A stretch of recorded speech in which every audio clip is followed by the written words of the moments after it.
réaliser cette pâte à choux, on a besoin de l'eau, du beurre, farine, des œufs, sans oublier du sel.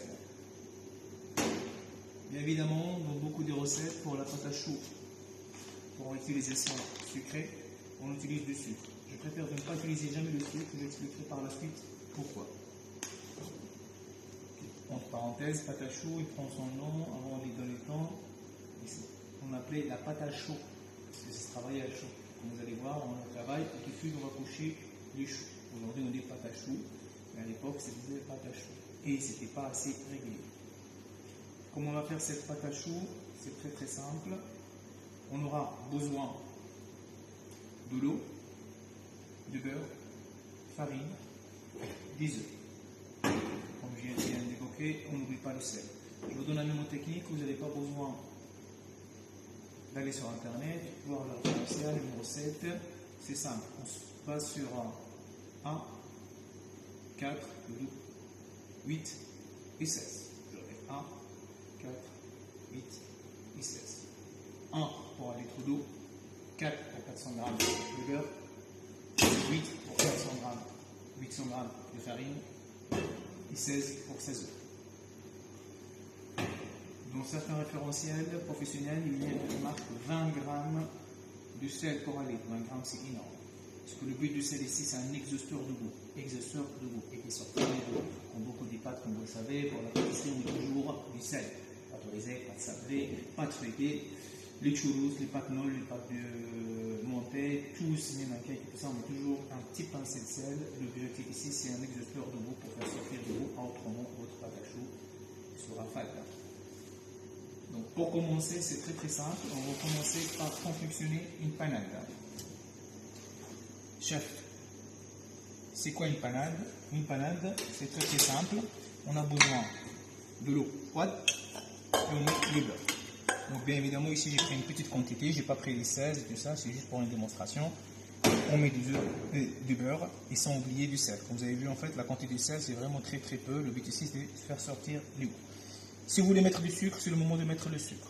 Personnellement, je ne mets pas de sucre, je l'expliquerai tout à l'heure pourquoi. Et je mets ça sur le feu. Cette technique, on appelle confectionner une panade. Chef, vous savez c'est quoi confectionner une panade? Ça veut dire quelque chose? Sinon, on appelle aussi confectionner une détrempe. Est-ce que ça existe la détrempe pour la pâte feuilletée ici?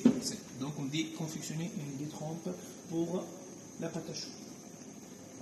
Donc, pour faire la détrempe pour la pâte à choux ou bien la panade, on met de l'eau et de beurre et on porte à l'ébullition. On porte tout simplement à l'ébullition, pas besoin de le faire bouillir longtemps. Une fois qu'il a ramené en ébullition, on va ajouter la farine d'un coup. Et hors feu, on va ajouter les œufs un par un. Des questions?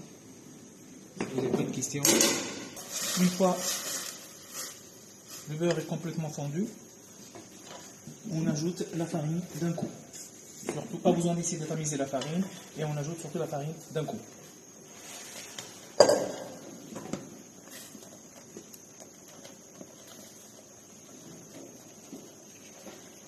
Et pour info, c'est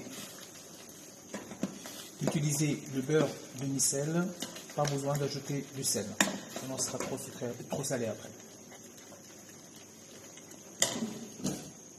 J'allume le feu et je réalise ma panade. Comme vous avez vu, la farine, elle absorbe de l'eau grâce de l'amidon. Et là, une technique, on a dit dessécher la panade.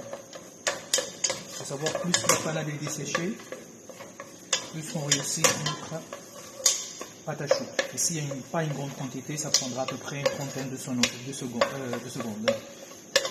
Attention de faire ça rapidement sur un feu très prudent, autrement ça peut cramer votre farine. Donc voilà, dessécher une panade sur un petit feu.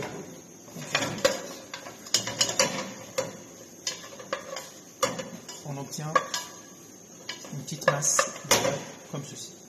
Voilà. Donc là, on passe en deuxième étape après avoir réalisé la panade hors feu.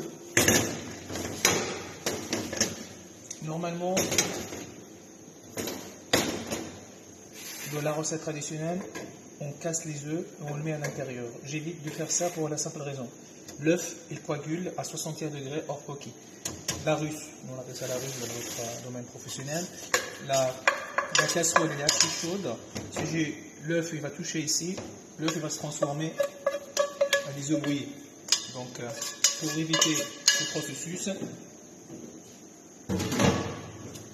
je déplace ma panade ou la détrempe dans un autre récipient.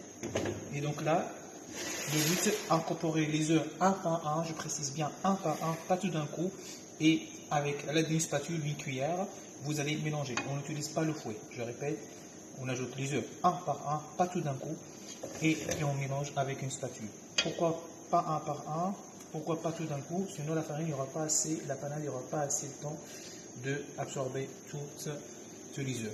Et aussi pour la deuxième raison, parce que parfois, là peut-être une petite quantité, 4 œufs, ça ira, mais si vous avez une grosse quantité, les œufs en général, ils sont 4 calibres, ça se trouve tout simplement qu'on aura des œufs très très grands, et notre panade ou notre pâte à choux, il n'aura pas besoin de 16 œufs, il aura besoin que 14 ou 15. Donc là, pour ça, je préfère toujours ajouter un par un, et après je vous montre l'astuce pour savoir comment c'est que la pâte à choux elle est prête ou pas. Donc voilà, je casse toujours mes œufs dans un autre récipient et sans oublier de bien incorporer de l'air. Plus on incorpore de l'air, plus on obtient une pâte à choux aérienne.